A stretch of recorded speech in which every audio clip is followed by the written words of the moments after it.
Boa noite a todos. Mais uma vez estamos aqui nos encontrando para mais um estudo da noite. Eu faço parte do grupo de estudos Espírita Amor e Paz de Atibaia. Para quem não me conhece, meu nome é Ângela. Nós estamos aqui toda semana trazendo um pouquinho de conhecimento, um pouquinho de orientação espiritual nesse período que a gente necessita tanto de um reforço, né, para o nosso entendimento, a nossa vida. Boa noite, Tereza, seja bem-vinda. Tudo bom com você? Boa noite, Sara. Gostoso ver vocês aí. Para a gente iniciar a nossa conversa, nós vamos colocando uma boa notícia. Dia 11 de agosto, uma terça-feira, nós vamos reiniciar a casa espírita. A gente vai reabrir a nossa casa, onde a gente vai poder já ter o evangelho, já ter o depói, onde a gente vai devagarzinho tentando voltar ao normal dentro de todos os cuidados evidentes, né? Mas que a gente já possa retomar as nossas reuniões, onde a gente vai ouvir o evangelho e receber o nosso reforço mais pessoalmente, mais gostoso do que nós estávamos fazendo antes. Lembrando sempre que as aulas à distância, os evangelhos, eles vão continuar, porque já virou um canal que tem um grande alcance e está ajudando muita gente, inclusive fora de Atibaia. Então nós não vamos parar, nós vamos achar um jeitinho de gravar, deixar ao vivo lá na terça-feira, para a gente já poder passar para todo mundo também. Tá ok? Como as aulas ainda demoram um pouquinho, nós continuamos por aqui. Tudo bom, Patrícia? E então, dia 11, às 8 horas, a gente está por lá. E até lá a gente continua do jeitinho que a gente está aqui. Hoje a gente vai falar sobre aquela segunda parte da aula que ficou da semana passada, né? A aula passada a gente falou em alguns processos de loucura, idiotismo, aquele sentido das demências, e também nós falamos um pouquinho do início que nós iremos colocar hoje sobre suicídio e loucura. Então hoje é essa segunda parte. Eu sei que é uma aula assim bem difícil, né? Mas também existe muita necessidade nesse momento de a gente entender por que as pessoas às vezes chegam nesse ponto de uma forma tão desesperada. E também tentar ajudar, né? Se a gente perceber os sinais, a gente pode até tentar ajudar. Tudo bom, Magali, Patrícia, Aninha, tudo bom? Então nós vamos nos preparando, gente. Elevando nosso pensamento em Jesus, aquietando nosso coração, deixando que o plano espiritual possa atuar sobre cada um de nós, nos trazendo acalento, a esperança, podendo assim nos auxiliar no aprendizado da noite de hoje. Que a tua luz possa envolver encarnados e desencarnados que necessitam do estudo espiritual. Esteja conosco, equipe de Razim, nos dando a orientação necessária. Assim seja. Para a gente começar a aula hoje, gente, tem uma historinha do endereço certo, tá? Do endereço certo, a lição seria 7 dias por semana. Uma mãe chegou no centro espírita e colocou que ela estava extremamente preocupada porque o filho estava com processo de uma enfermidade no olho. E ela levou ele ao oftalmologista e o oftalmo falou que provavelmente o tratamento seria longo e não tinha uma certeza que ele não viria a perder a vista. Ela ficou desesperada, né? E procurou o centro espírita para ter uma ajuda, uma sustentação, uma direção do que ela iria fazer. Tudo bom, Cida e Orlando? Saudades. Chegando no centro, ela colocou a expositor, o que estava acontecendo com ela, e ele olhou e fez assim: não, nós vamos ajudar com tratamento espiritual. Peça para o seu filho vir aqui 7 dias por semana. Ele vai vir assistir o Evangelho todos os dias.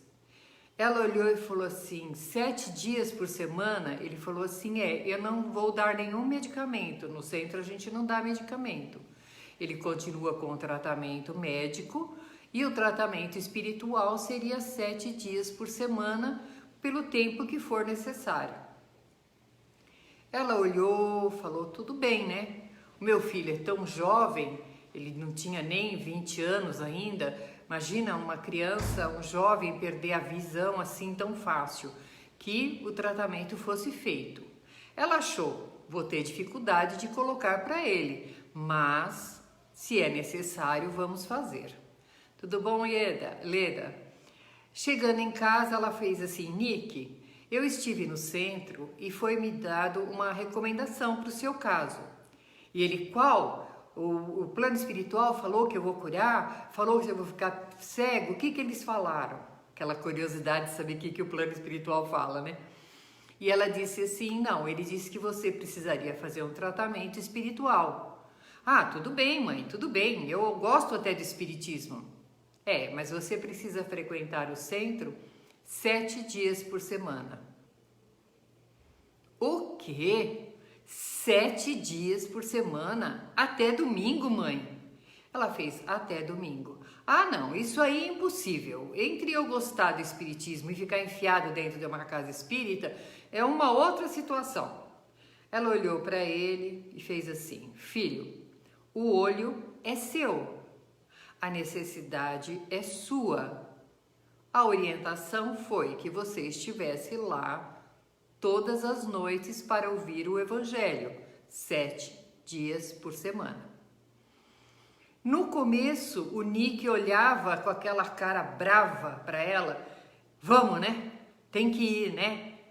Mas passado uma semana, 2, ele já voltava, ia sozinho e voltava com livros, já interessado, não precisava lembrar ele que estava na hora de ir até o centro. E quando passou alguns meses, ele já estava até trabalhando na casa espírita. A mãe levou ele no médico e o médico fez assim: nossa, melhorou muito a questão do olho do seu filho.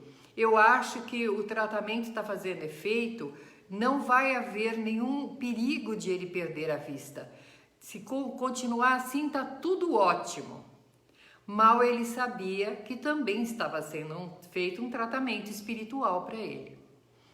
A mãe, muito feliz, chegou e contou para o filho e ambos foram colocados lá no centro a resposta do que estava acontecendo.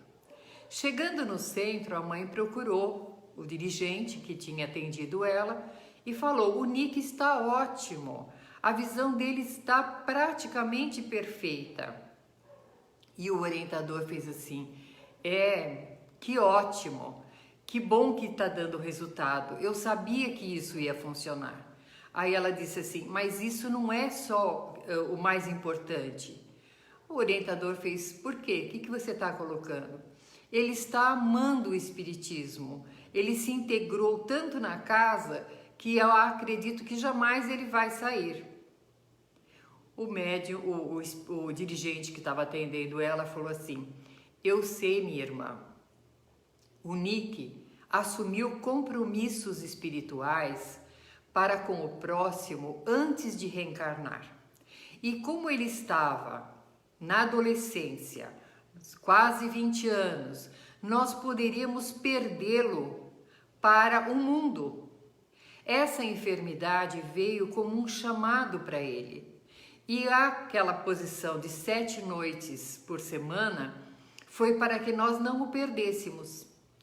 Ela olhou e fez assim: realmente, eu achei muito estranho, eu nunca vi vocês darem tratamento tão longo assim, de todos os dias. Ele fez: é porque a necessidade do nosso irmão era grande. tomara a Deus que realmente ele tenha fincado o pé na tarefa espiritual que ele se comprometeu antes de reencarnar. A história é muito corriqueira. A gente que trabalha na casa espírita sabe que isso vem a todos os momentos para a gente.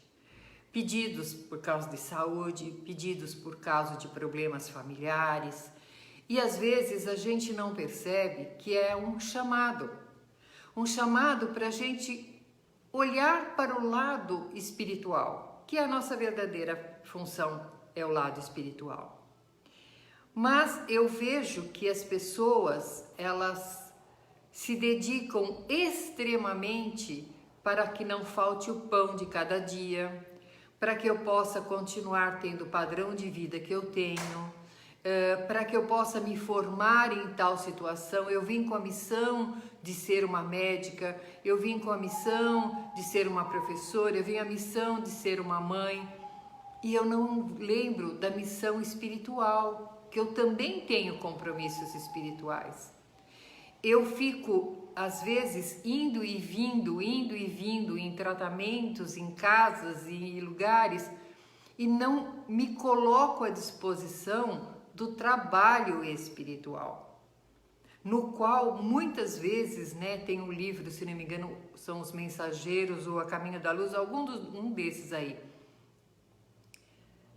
Os Missionários da Luz, eu não lembro qual deles, que ele fala de grandes espíritos que vieram com missões religiosas. Não é missão assim de sair pregando, nós não somos nenhum,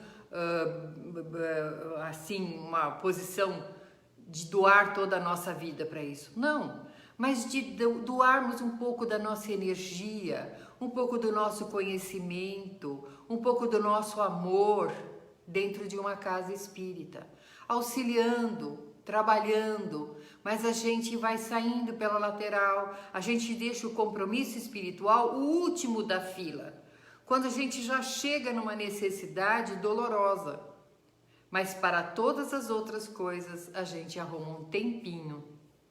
Para a vida espiritual a gente se utiliza do que sobra do nosso tempinho. Esse que é o nosso grande problema e é o alerta que o plano espiritual nos dá hoje, tá? Oi, Neia, tudo bom? Que bom ver você aí, Carlos, Diná, lindos. Então vamos à aula, gente. A aula ela vai falar, nós estamos aqui deixa eu ver aqui, na 19ª aula, tá? E nós vamos falar então do complemento da aula anterior, que era o idiotismo e a loucura, agora é suicídio e loucura. Aqui ele diz assim,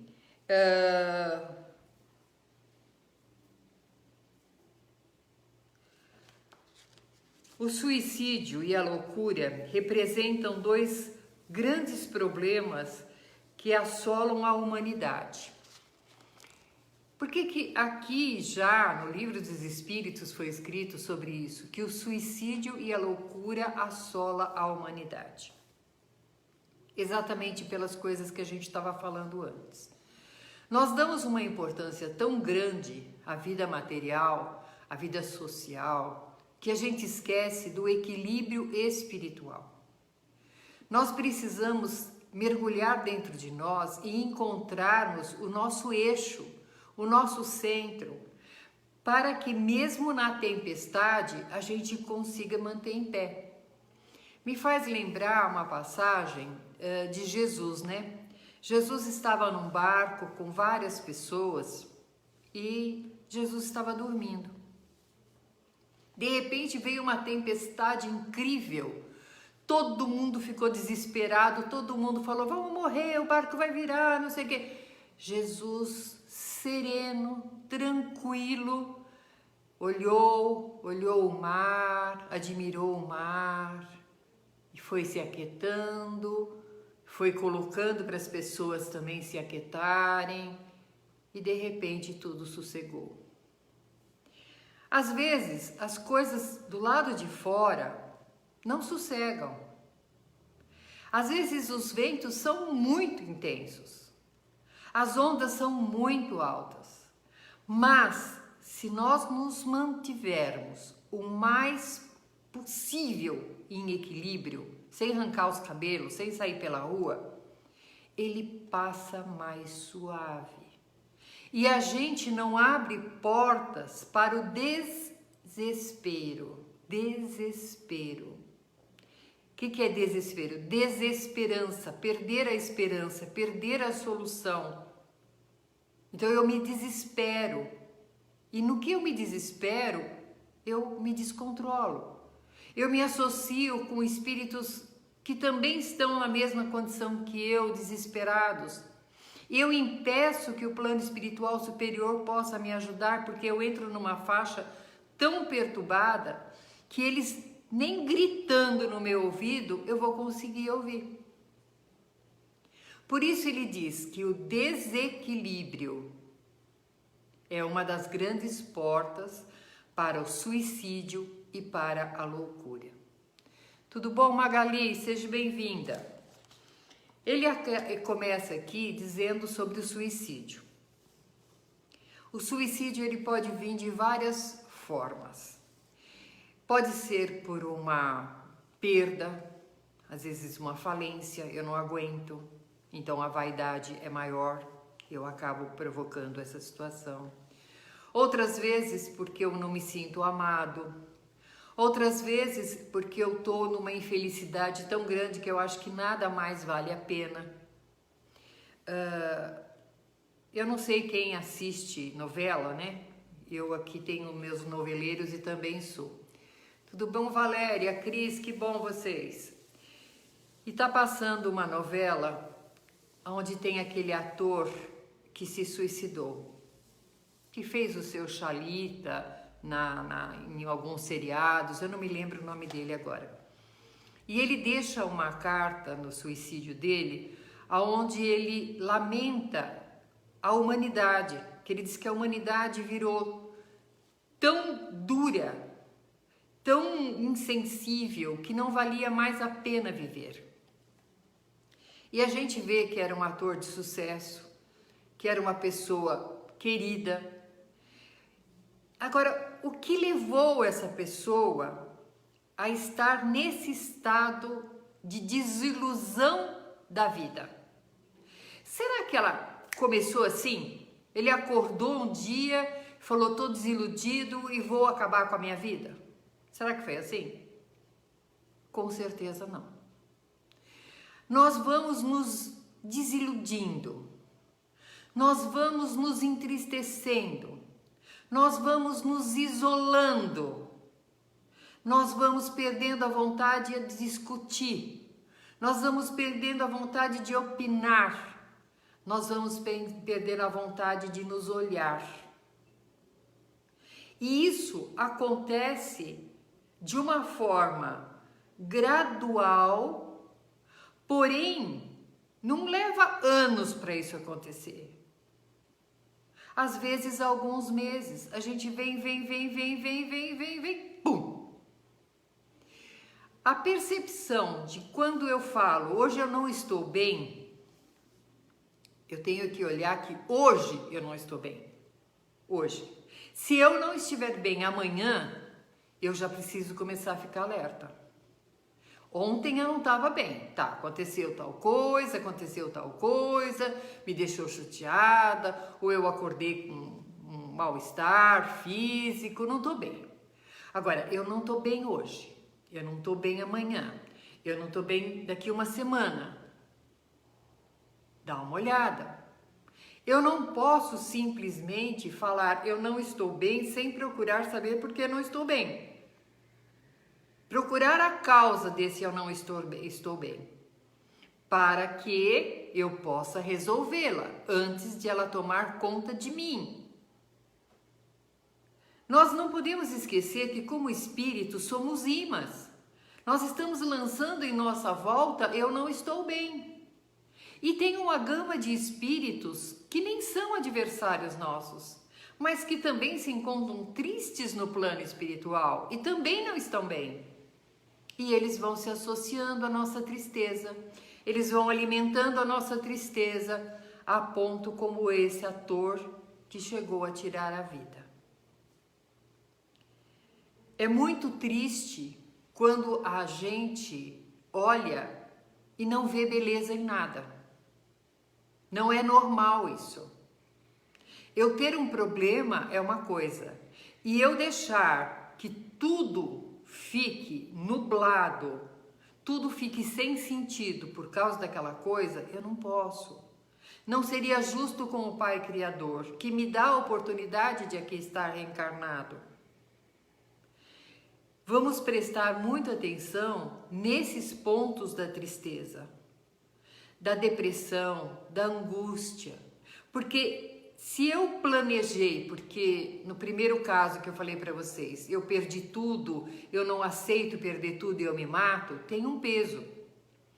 Se eu for perdendo o domínio de mim mesma, eu for perdendo aquela situação, aquela vontade, aquela força, aquela energia, a ponto de cometer um suicídio, tem outro peso. Porém, tanto um como o outro entra no plano espiritual como suicida. E é a pior porta que existe para entrar. Porque nada vai ficar alegre, nada vai ficar feliz, nada vai ser solucionado a partir da minha morte. Muito pelo contrário. Se eu perdi alguém muito amado e eu paro de me alimentar, porque eu quero morrer para estar com essa pessoa, é considerado suicídio. Involuntário, porém consciente. E tem agravante do suicídio involuntário, que é aquele que come demais, porque sabe que não podia comer, aquele que é agitado demais, sabe que está sobrecarregando o corpo.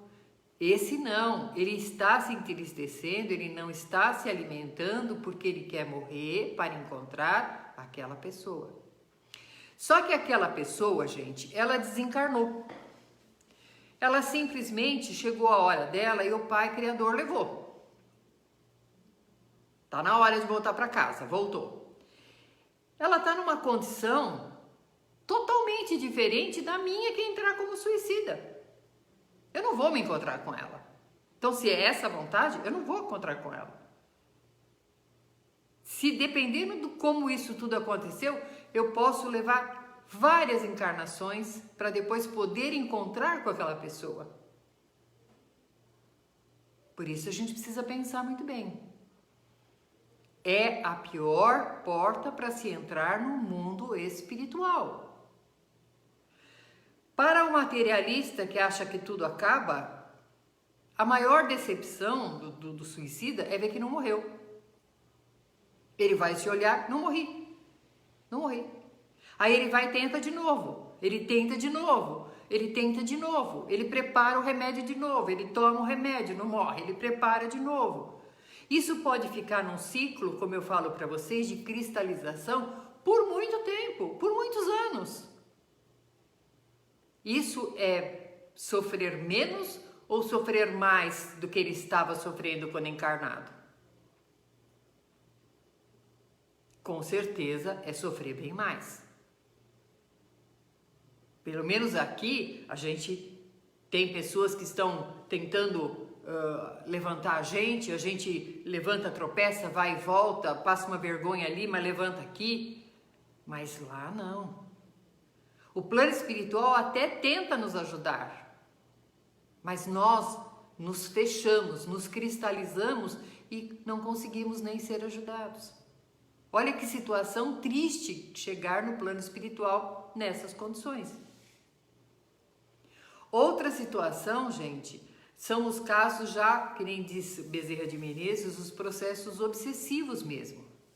A pessoa, ela tem uma fragilidade espiritual, né? O Danilo uma vez usou uma palavra que eu gostei muito, a falta de maturidade espiritual, e qualquer coisa abala. Ai, eu não posso tal coisa que eu não aguento. Ai, se acontecer tal coisa eu morro. Ai, se fizer eu não sei alguém. Gente, a gente não é bibelô, né? Não é açúcar que quando sai na chuva derrete. A gente precisa ser um espírito forte. A gente precisa enfrentar as coisas. Tem casos, gente, que me faz lembrar, quando a gente conversa assim, que não vai em velório. Por que você não vai em velório? Morreu sua tia, morreu. Não aguento ver gente morta. Eu não aguento ver. Gente, nós aguentamos muito mais do que nós podemos imaginar. Basta a gente direcionar e querer. Porque nós precisamos nos fortalecer espiritualmente. Nós não podemos fechar os olhos às coisas que nos impactam, que nos machuca, que nos entristece. Isso tudo faz parte da vida. Estamos no mundo de provas e expiações. As coisas não são bonitas de se ver. Mas a gente não pode deixar de olhar, tentar fazer o que a gente pode, nem que seja uma prece, e participar de tudo que é bom e de tudo que não é tão bom na nossa vida. Para nestes momentos onde o Pai nos pede mais coragem, nós termos coragem. É fazer uma poupança, né, das nossas alegrias, das nossas conquistas, para que quando vem a dor, a gente tenha uma poupança para suprir aquela necessidade, para suprir aquela dor que a gente está vivendo. Por isso, o fortalecimento espiritual é muito importante. E a gente que tem filhos precisa fazer esse fortalecimento desde pequenininho, mostrando a realidade. Não é ser dura, olha isso aqui, o mundo é cruel, não, mostrando naturalmente tudo que envolve a nossa vida. Estamos com um problema em casa de saúde, não esconda, vamos colocar, vamos ajudar. Olha, a titia está com um problema assim, vamos orar por ela, filho, senta aqui, vamos rezar por ela. Ele tem que saber que essa pessoa está enferma, precisa de ajuda e que ela também pode chegar aí para o plano espiritual, para que ele vá se acostumando com essa situação. Muitas mães, quando os bichinhos domésticos morrem, elas falam para os filhos assim: a porta ficou aberta e ele fugiu. Está iludindo a criança. A criança vai ficar procurando esse bichinho, vai ficar procurando esse bichinho. A mamãezinha dele veio buscar.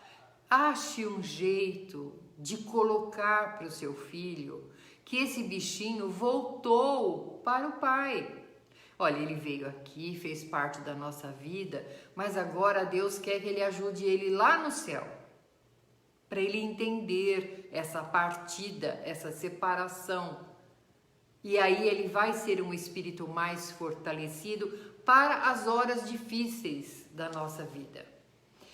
Nessas posições, Bezerra de Menezes fala que precisamos ter cuidado com essa fragilidade espiritual, porque os nossos adversários do passado, porque a gente não foi santo, né? A gente tem adversário do passado.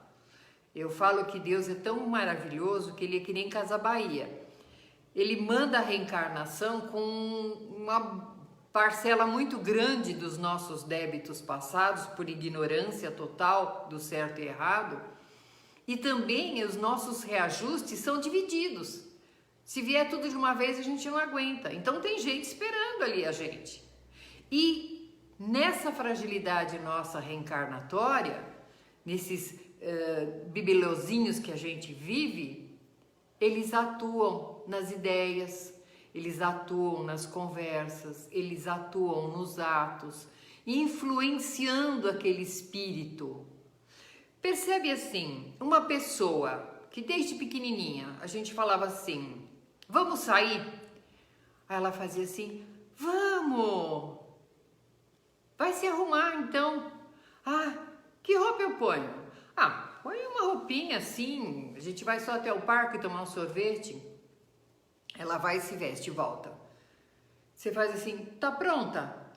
Por quê? Não tá bom? Eu vou trocar de novo. Não, tá bom, filha. Não, você olhou estranho, vai e troca de novo. Tem que ter a opinião que tá tudo em ordem. Qualquer olhadinha, não, o que eu fiz de errado? O que não tá bom? Eu vou me arrumar de novo, eu vou fazer de novo, eu vou tentar de novo. Essa pessoa está insegura. Ela é facilmente influenciável. Se você acabar convencendo ela que se ela sair com uma Maria Chiquinha aqui e a outra aqui tá bonito, ela vai se convencer porque você influenciou ela é influenciável, um espírito frágil. Nesse ponto, se eu vejo que esse espírito é frágil e eu não tenho boas intenções, eu domino essa pessoa. Eu encarnada, eu domino. Ela faz o que eu quero. Gente, a gente tá cansado de ver pessoas assim. Que a gente fala, poxa, se uma pessoa não vê que está sendo dominado, se deixa dominar. Imagina para os desencarnados como é fácil. Pôr ideias na cabeça até ao ponto, como diz Bezerra de Menezes, de levar a um processo de suicídio. Vamos, vem pra cá, aqui é melhor. E aí a gente vai, procurando uma felicidade que não é assim. O mundo espiritual é um lugar melhor. O mundo espiritual é uma bênção, é a nossa verdadeira pátria. Mas para que nós possamos nos sentir em paz na verdadeira pátria, lá ou aqui, a gente precisa de quê? Equilíbrio espiritual. Senão vamos ser infelizes aqui e no mundo espiritual. Antecipando a nossa volta, deformando o nosso corpo físico, destruindo o nosso corpo físico antes do nosso tempo, de livre e espontânea vontade, vai ter sérias consequências reencarnatórias.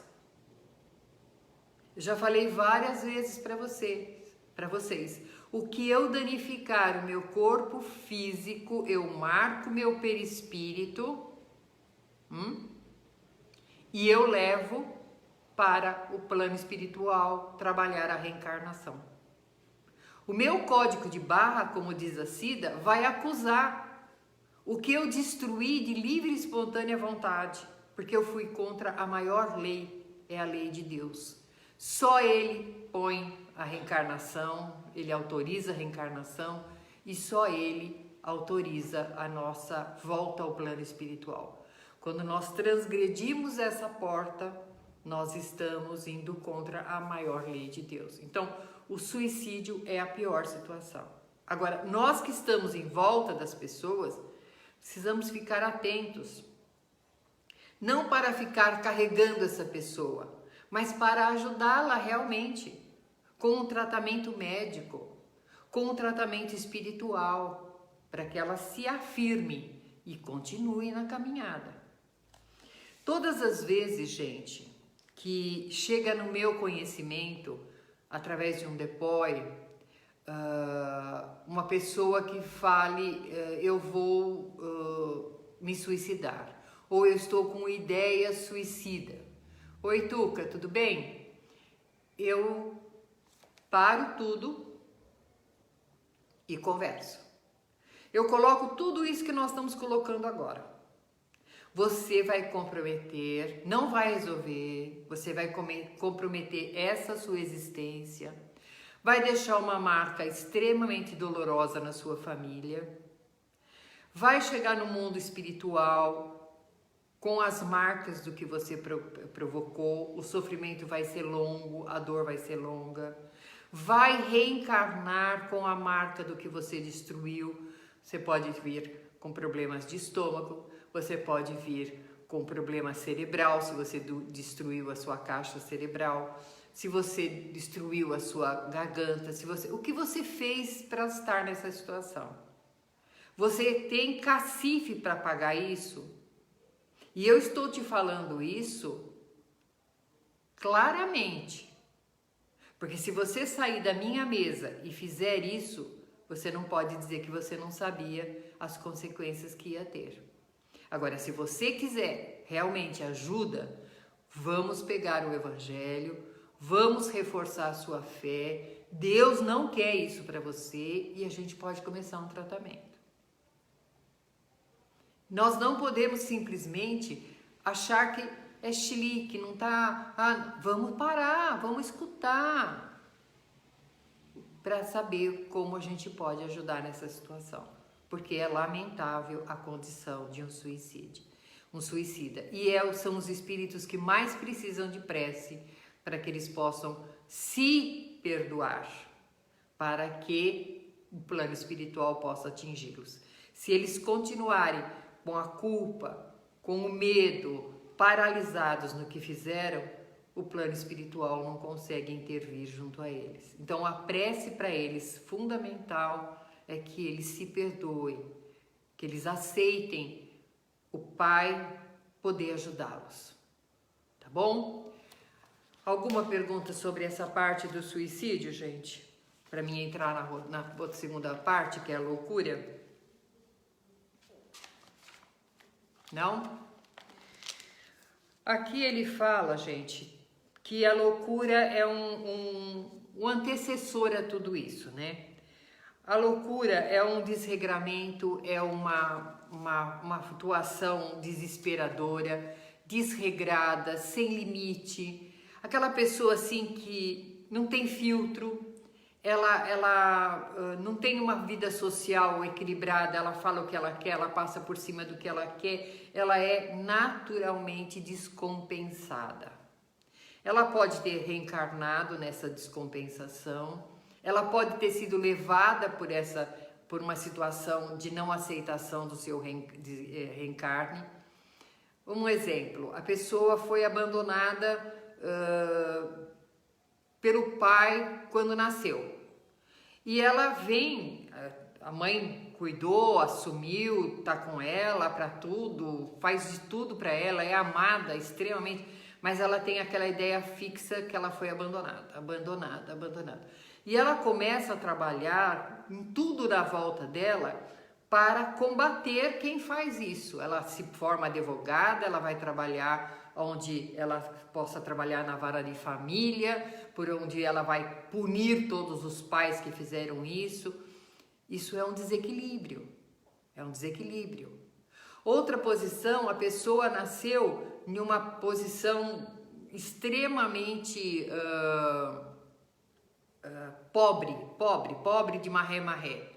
E ela então luta desesperadamente, que ela não aceita essa condição. Ela vai ser rica, ela vai ter tudo, ela vai passar por cima das pessoas que estão passando por cima dela, e ela começa naquela ideia fixa e levar ao desequilíbrio. Nem vive. Tem aquela ideia e aquilo leva a uma loucura, a um desequilíbrio, e morre extremamente infeliz.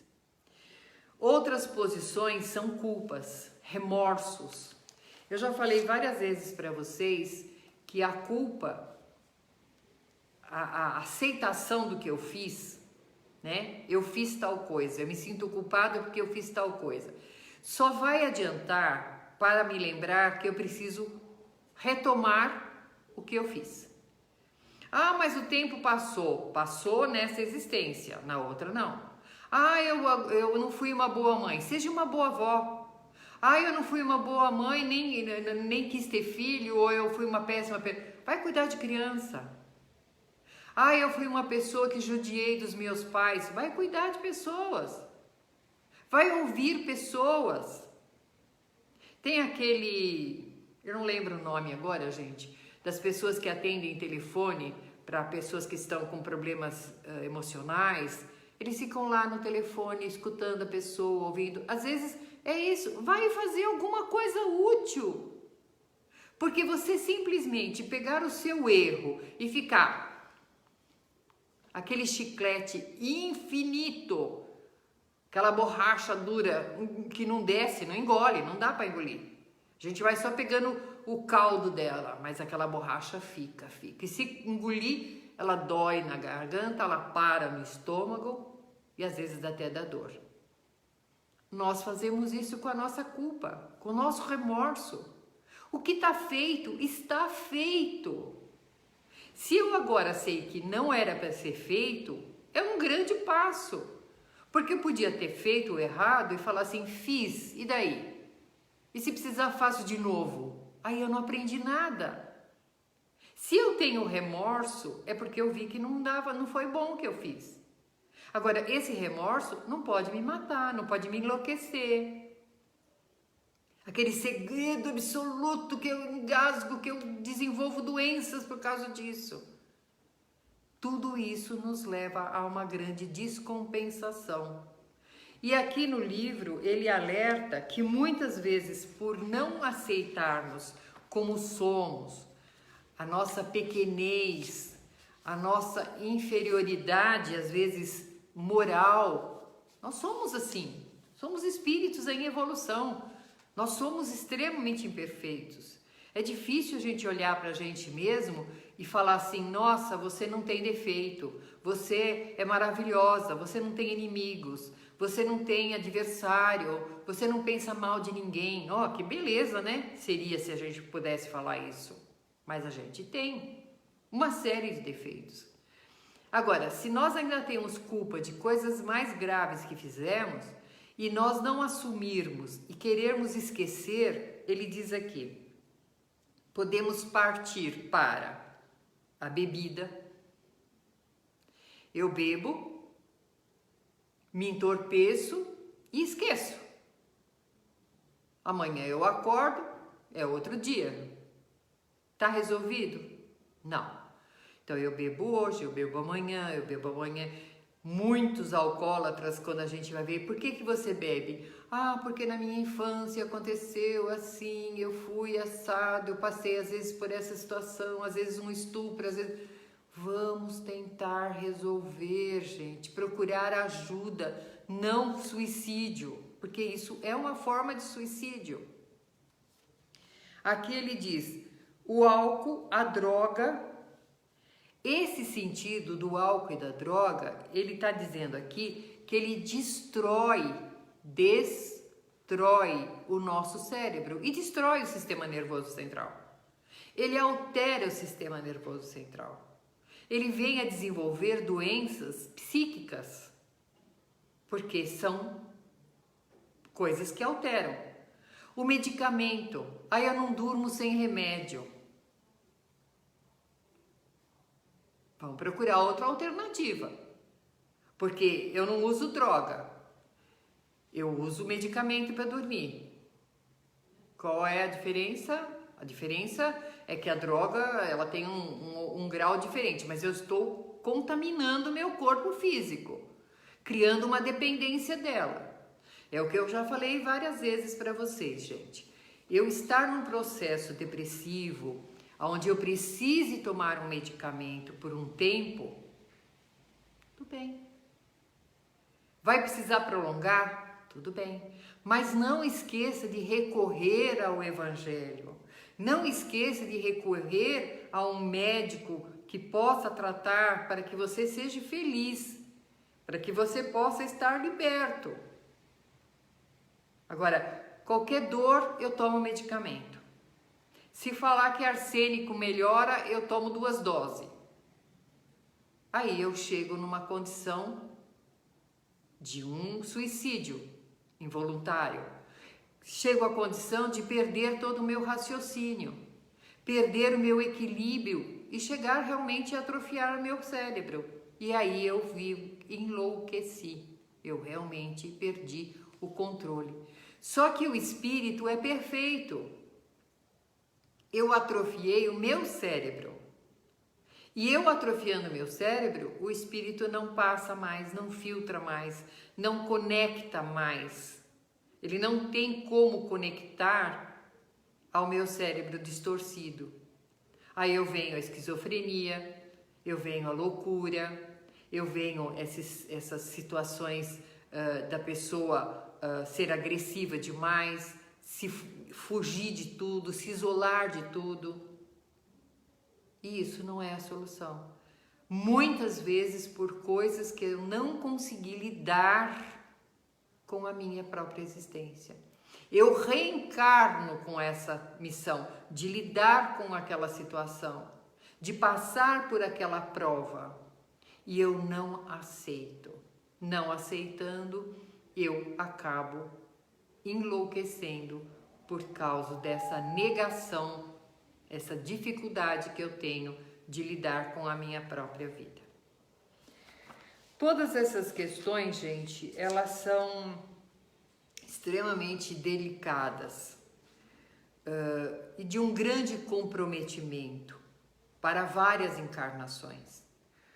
Quando eu atrofio o meu cérebro por questões que eu poderia ter impedido, eu vou chegar no plano espiritual e me colocar como? Não, olha, realmente era uma coisa que não era tão importante, mas para mim era o fim do mundo. Eu vejo pessoas que, às vezes, por causa de situações familiares, elas se torturam tanto, que acabam num desequilíbrio e acabam sendo internadas, porque já não tem mais condição de viver em sociedade. Não seria melhor que a gente sentasse e tentasse se alinhar, perdoar, pedir perdão, limpar o pezinho no tapete e recomeçar a caminhada? Ou a gente vai esperar chegar num ponto tão desiludido para que a gente se destrua psiquicamente, emocionalmente, fisicamente, para depois tentar em algumas outras reencarnações a nossa caminhada de novo? É triste, não é? Deixa eu ver o que a Cida está falando.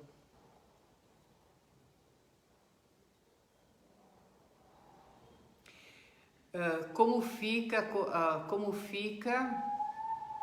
a questão do transplante no plano espiritual? Exemplo, uma pessoa destrói o fígado por causa da bebida, mas conseguem um transplante. Boa pergunta, Cida, muito boa. Eu adoro que vocês fazem perguntas, gente. Eu, de livre e espontânea vontade, eu destruí o meu fígado, né? Eu tomei todas, tal, cheguei num ponto que ou eu tenho transplante ou eu desencarno. Por misericórdia divina, chega naquela 48 do segundo tempo, né? 48 minutos do segundo tempo, chega um doador de fígado para mim.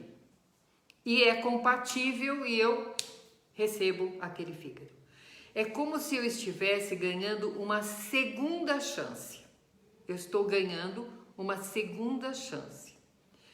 Se eu chegar a mudar o meu ritmo de vida, pegar essa segunda chance e fazer o melhor que eu puder, fazer assim 3 vezes do que eu antes não fiz, 1 vez do que eu não fiz, valeu a pena. O investimento que o Pai fez sobre nós. Mas muitas vezes a pessoa volta a fazer o que ela fazia antes. Aí o peso é dobrado, porque eu te dei uma segunda chance e você não aproveitou essa segunda chance. Nós somos agraciados, às vezes por causa dos familiares, às vezes por obras que a gente poderia despertar para fazer.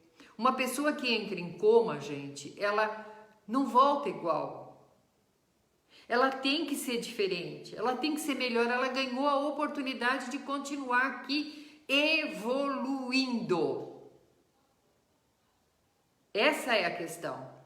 Continuar no planeta Terra não é mérito, assim, não é maravilhoso. O planeta espiritual é bem melhor do que aqui. Mas para evoluir é aqui. Pôr em prática o ensinamento é aqui. Então, estando aqui, eu estou acelerando a minha caminhada. Então, a segunda chance é muito importante para que eu aproveite ela.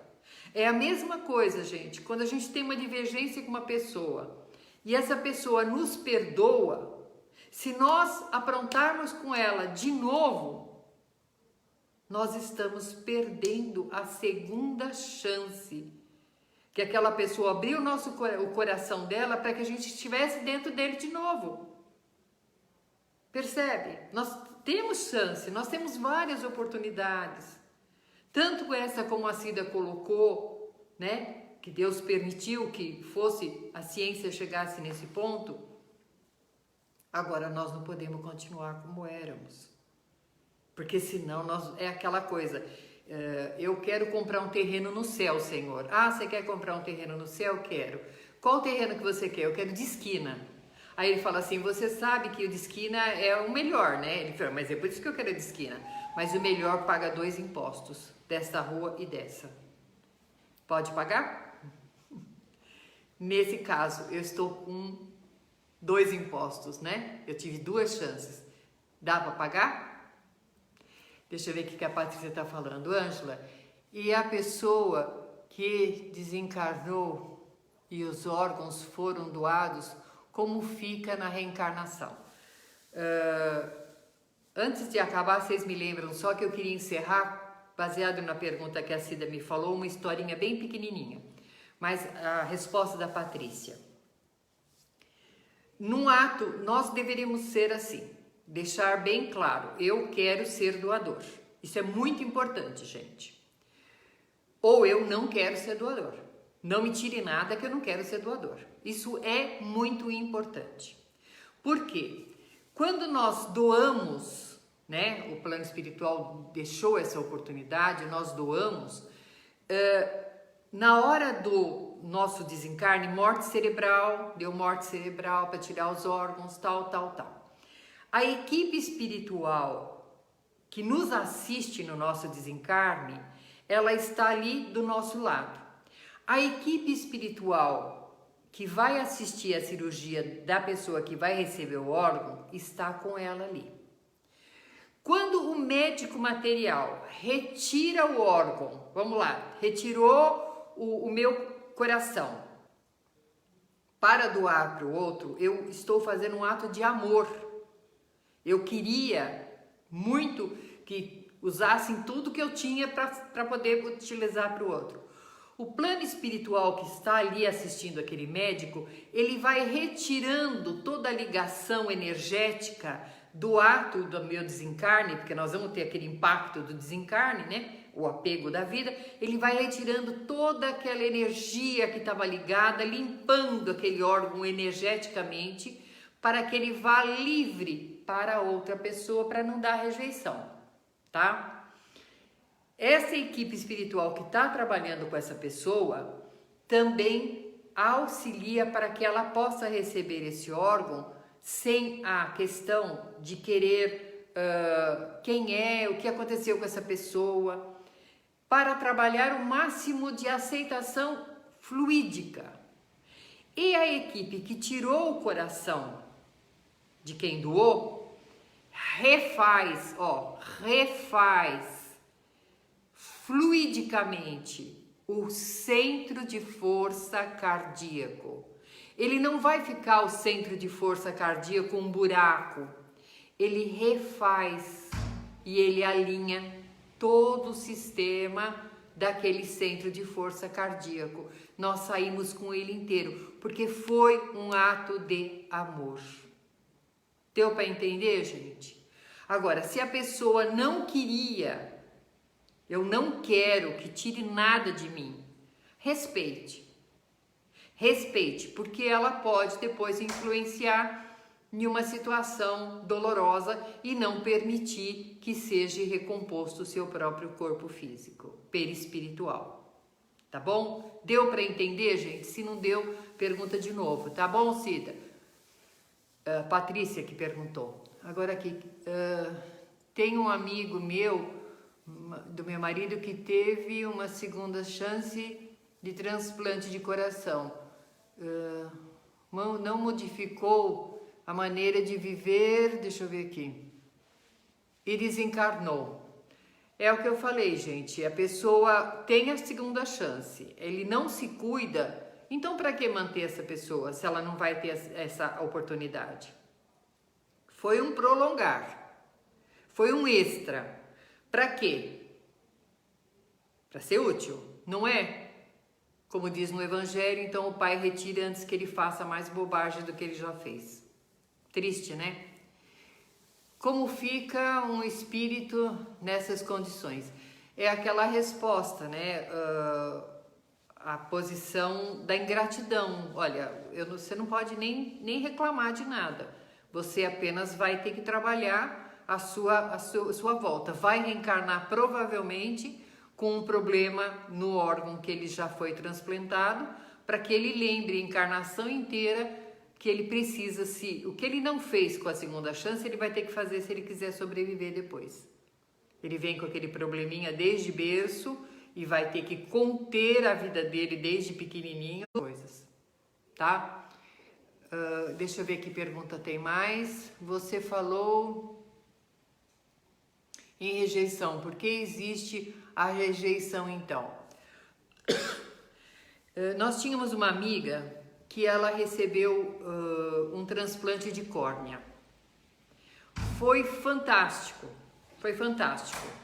A pessoa era doadora, sem problema, fantástico. Só que a pessoa que recebeu a córnea, ela começou a entrar num desequilíbrio. O medo, assim, o medo. Será que esse espírito vai vir buscar a córnea? Será que esse espírito estava ligado nessa córnea? Era homem, era mulher, ela entrou num desequilíbrio. Nesse desequilíbrio, ela mesma produz substância para uma rejeição. Uma rejeição. E aonde que muitas vezes começa a infecção. Vocês sabem, gente, que 50% das nossas enfermidades está aqui, né? Está aqui. Tem pessoas que têm, no caso familiar muito próximo, meu pai. Meu pai tinha câncer. E um câncer de pulmão muito sério. Meu pai tomava dipirona para dor. Meu pai nunca precisou tomar morfina. Dipirona. A aceitação do meu pai da doença foi tão grande, que ele tomava dipirona. Quando eu começo a falar, machuquei, espera um pouquinho. Isso aqui vai infeccionar. Nossa, tá vermelho. Daqui a pouco infecciona. Nós produzimos essa energia muito negativa. E no caso de um transplante, o otimismo e aquela oportunidade de seguir a sua vida é muito importante. É muito importante. Tudo bem, então? Deu para entender? Se ficou alguma coisa, gente... peraí, na pessoa que doou, volta... Mas a pessoa que doou, quando volta, não volta com problemas nesse órgão doado? Não. Não, Patrícia. É como eu falei, o plano espiritual, ele refaz esse órgão,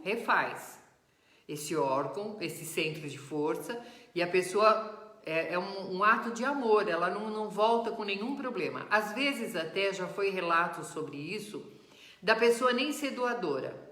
Mas na hora a família falou, ela era uma pessoa tão boa, acho que não tinha problema tal. E quando ela chegou no plano espiritual, por ser uma pessoa desprendida, assim, não era eu me amo, não era o narcisista, né? Eu me amo, eu me amo, eu me amo. Ela mesma falou, ajudou alguém, que bom. E nem ficou com sequela também. Porque o plano espiritual, em todo ato de amor, ele refaz. Não é um ato assim, eu destruí por destruir. Não, eu doei por amor. Não é aquela doou para vender. Não, olha, se eu morrer, vocês podem vender o coração por tanto, o fígado por tanto e dar para minha família. Não é esse, é um ato de amor. O plano espiritual, então, refaz e a pessoa nasce sem nenhuma sequela do que foi doado depois. Certo? Para falar da segunda chance, quando a Cida falou, eu lembrei de uma historinha rapidinha, gente. Um fazendeiro muito rico, infelizmente ficou viúvo, e por ficar viúvo ele achou que tinha que dar de tudo para o filho, de tudo, tudo, tudo. E ele deu tudo, mas esqueceu de dar o limite, a responsabilidade. E quando ele já estava bem mais velhinho, eu tô encurtando a coisa, tá? Ele viu que o filho era um grande playboy, que só sabia gastar dinheiro, era farra, e nada de responsabilidade. A fazenda ele nem pisava lá para saber como funcionava. O pai chamou ele e falou assim, filho, eu estou velho e eu estou vendo que eu vou partir, não vou demorar para estar aqui. Que isso, velho, muda de assunto, de novo essa conversa. Ele fez, filho, E eu gostaria muito de ensinar para você as coisas da fazenda, mas você não quer saber de nada. Não, não quero mesmo, pai. O dinheiro que você tem vai dar para mim viver ainda até... O pai falou, não é bem assim. Eu te conheço muito bem. Eu sei que depois que eu me for, você vai gastar tudo. Com mulher, com bebida, com farra. E todos esses amigos que você está vendo aí vão te abandonar. Imagina, pai, que conversa tonta é essa? Ele falou, eu tenho certeza. E também sei que, infelizmente, eu não te fiz um espírito forte. E você não vai aguentar a falência. E você vai se suicidar. Ei, agora você está me agorando? Ele falou, não, filho. O pai conhece o filho que tem. Então eu já preparei o lugar para você se suicidar. Que você está falando, pai? Vem aqui. Tá vendo essa corda? Aí tinha uma corda amarrada numa travessa, num galpão. Tô. Aqui tá preparado. Quando você perder tudo, quando você não tiver mais ninguém na sua vida, você lembra que seu pai está falando e você faça uso da corda. O filho ficou assim assustado, né, com a conversa. Acho que meu pai tá louco. Não passaram meses, o pai morreu. O filho esbanjou, não olhou nada. E 1 ano depois, realmente ele estava na situação que o pai falou que ele estaria. E sozinho, desiludido, a fazenda indo a leilão, ele lembrou do que o pai falou para ele. E ele fez, pai, eu sou um fracassado mesmo. Eu não mereço viver. Foi lá no galpão, pôs um caixote embaixo, amarrou a corda no pescoço e pulou. No que ele pulou, a corda era tão vagabunda que quebrou. E o caixote desceu, havia um buraco.